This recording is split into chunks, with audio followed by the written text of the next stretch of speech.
Welcome back to the channel, and today we are taking a look at one of my favorite attack strategies, and that is going to be kill squad hogs.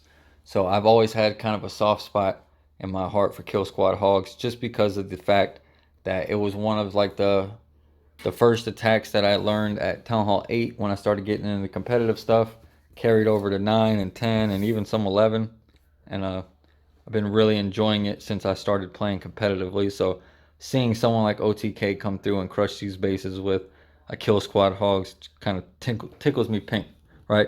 So before I get into the recap and the breaking down of the base, just want to say thank you guys for all the support. By the time this video comes out, I should be a good amount ahead of 200 subs, and I couldn't do that without your guys' support.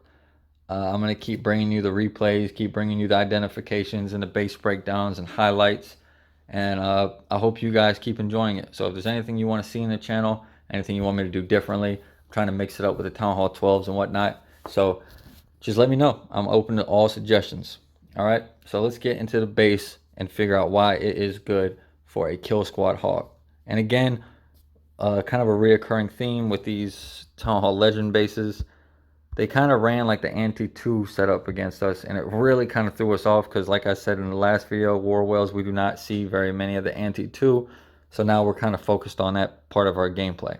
So you got a centralized eagle, Town Hall over on the side with all the heroes, 2 singles and 1 multi-inferno opposite side of the base, sweepers covering this whole top side. I think what they were pretty much building against was like blimping into here and then walking your queen into this channel.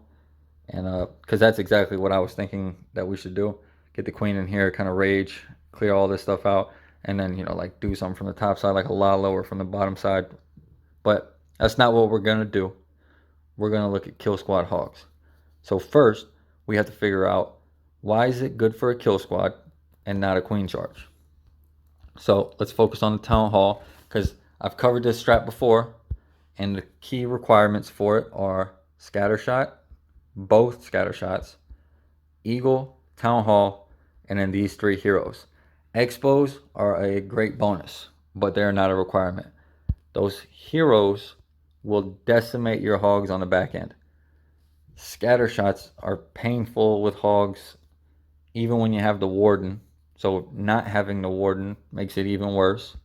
And then ending on the Town Hall with a kill squad hogs without your warden is not an option. So that is a requirement. The eagle just makes life so much easier because pathing to the eagle is usually pretty tough, right? On most bases, eagle is tend to like put in the middle, kind of separated. So pathing to the eagle is usually kind of tough, right? Another thing on this base that we're going to notice is these inner bomb towers. They're kind of designed that if you do have like a hybrid moving through here, this is going to be kind of painful to heal, because if you heal in here because of the scatter shot, you're not going to be able to cover the bomb tower. So that's the idea behind that design. And I wouldn't be surprised if there was like a giant bomb in there or in here somewhere coming around this bomb tower to try to just smoke your hogs as they come through. But that's the idea. Now let's figure out what direction we bring in the kill squad, because if we hit it from this way, it's going to be very difficult to make this wide enough funnel and then get everything to push in and get all the value that we want, because you're going directly into those 3 heroes and they do a ton of damage. And then on top of that, you need your second layer funnel set. So that would be like this wizard tower and the mortars, right? And plus everything on the outside of them. So that's a very difficult funnel to set, only using like 6 yetis and your heroes. So we came up with the idea that if we set the funnel from here using like a siege barracks, the wizards and P.E.K.K.A, I think actually the P.E.K.K.A comes in, but either way, wizards and P.E.K.K.A kind of clear this way. We also get the added benefit that these hogs will come in after the kill squad has done its job and take out this bomb tower, which frees our pathing up all the way until we get to the eagle, right? So you never have perfect pathing, but you get as good as you can get, and that really frees up that pathing up top for those hogs. So then we have that side of the funnel set. Then we're going to go ahead and funnel here. I believe it's like the BK and the ice golem, right? So BK and ice golem kind of clear everything here. Because there is double spacing between all these buildings, you get him on here. As long as he's closest to this outside or the inside, he won't bounce back. He'll go that way because the double spacing adds 2 tiles plus the tiles for the buildings. It will always put you closer. That's a good funnel point. And he's going to lead with an ice golem, just so he can get his funnel set without taking too much damage. And the goal here is to get his yetis, his king, his queen, and the warden up to about this point in the base, taking this channel, because he's funneled from the top and from the bottom. So they take this channel. If you can get to this point in the base with relatively close to full health, and then you put a jump down and you rage around here, and then maybe rage here, you can get all of this because the tome. So the tome will allow you to get all this, right? And then usually what happens on these kill squad hogs, not usually what happens, but what your goal is once your kill squad comes in and kind of guts this core, they're not going to survive forever because you don't have any healers for them. But using that siege barracks with the hogs, he comes in here and he's going to start pushing this way with the hogs, right? Now, what makes the top side good for hogs? Well, you have direct pathing into defenses one by one, right? And there is no chance for a spring trap here or here or here because they're all touching. So you're not going to lose any hogs there to springs. Well, in theory you won't. You know, you never know what's right in front of them. But you do have a lot of double giant bomb spots, right? And these are spring trap spots. This is a giant bomb spot, double giant bomb spot, double giant bomb spot. So there is a lot of giant bomb potential here. A lot of double giant bomb potential here. And then again, spring traps here. But that's not a huge deal because that's only 3 spring trap locations and you have 25 hogs. So unless they're perfect, they won't really decimate you too bad. But this pathing here, without having to deal with this bomb tower, means that your hogs are going to kind of path and wave through the base, right? And then you don't need a freeze because you're not dealing with scatter shots. So you can heal each one of these, right? Now you're ending on a bomb tower, but it'll just be a couple hogs that take that bomb tower. So not a huge deal to end on a bomb tower, especially when you're planning on having, 20 hogs survive. So that's the idea, and that's why it's good for hog pathing. Now, obviously, I think this is a fresh triple. We did not know if there's Teslas out here. That's where I was expecting them to be, just because the way it's set up kind of screams Tesla farm. But I think there is actually Teslas out here somewhere. Maybe they're like that, but doesn't phase him. Tesla farms aren't a huge deal. He's got the RC coming with the hogs. RC can, kind of chip away over there and everything going through here. Now, why hogs over something like a hybrid? Because in my opinion, when you have this kind of no serious splash damage area and you have these single infernos, hogs are safer because 1, a heal, nothing in here will kill them under a heal, and 2, they don't go underground, so you don't have to worry about this inferno locking on your RC. So really you don't need the free spell because there's no scatters and you can heal through everything else. So very good base identification. I really like the use of the hogs to get this bomb tower down because from this position, some hogs will go this way, some hogs will go this way, and that would just ruin your pathing. You want everything to come here because you don't have enough hogs on a kill squad hog in order to kind of do like the mass hogging where everything can kind of split and you just kind of pepper the base with heals.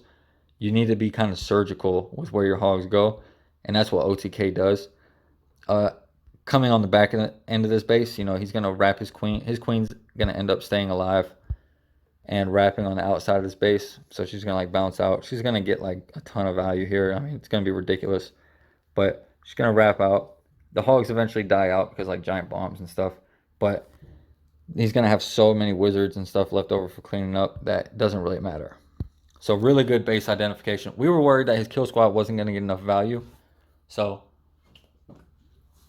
I think he just wanted to prove us wrong. So Ice Golem uses loons to funnel. Now, because they're touching, they're going to crash and kill both buildings. So again, just high level gameplay stuff. It doesn't take a rocket science to figure this stuff out.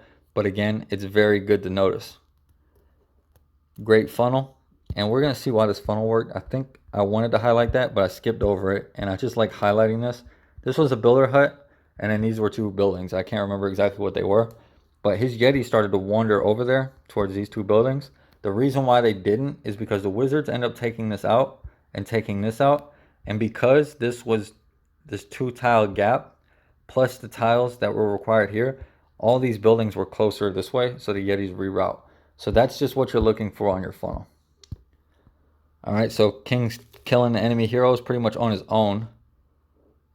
Remember what I said, if you can get him to this point, you can pretty much guarantee that you're going to get the town hall, because these double rages with the tome are going to just kind of push you through everything that you need to get. I mean, he's already at the town hall, poison down for the CC.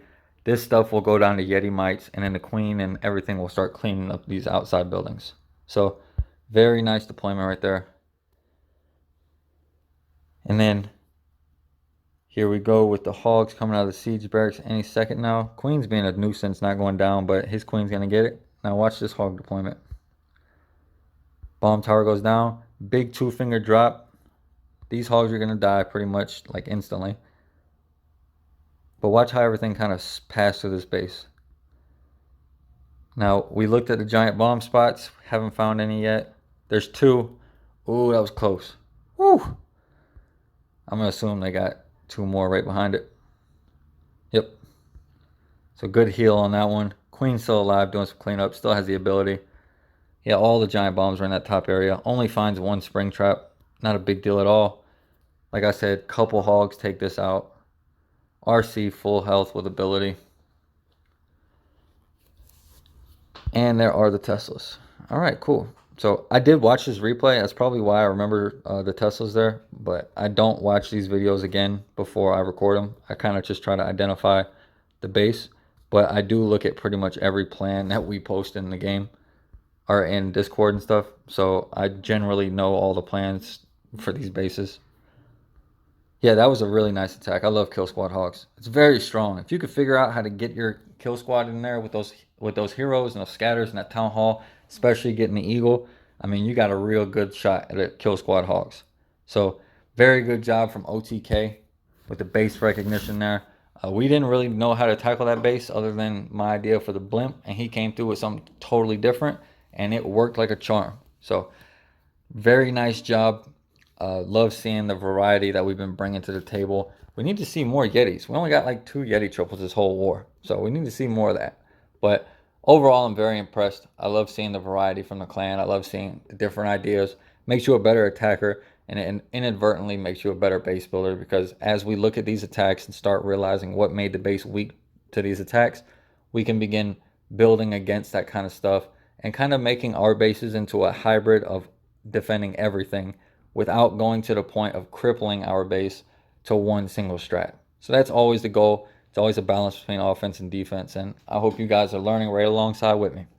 So thank you very much for tuning in. I appreciate all the love and support. And again, this is going to be, I think this is the last one my wife is pre-uploading, so she should be back at it. If you're getting tired of the same old war coverage, I had to cover just as one war because, you know, a couple days go by without being able to record. So I'll have some fresh stuff coming to you guys right after this video. So stay tuned for that. Thank you for the support. You guys have a great day.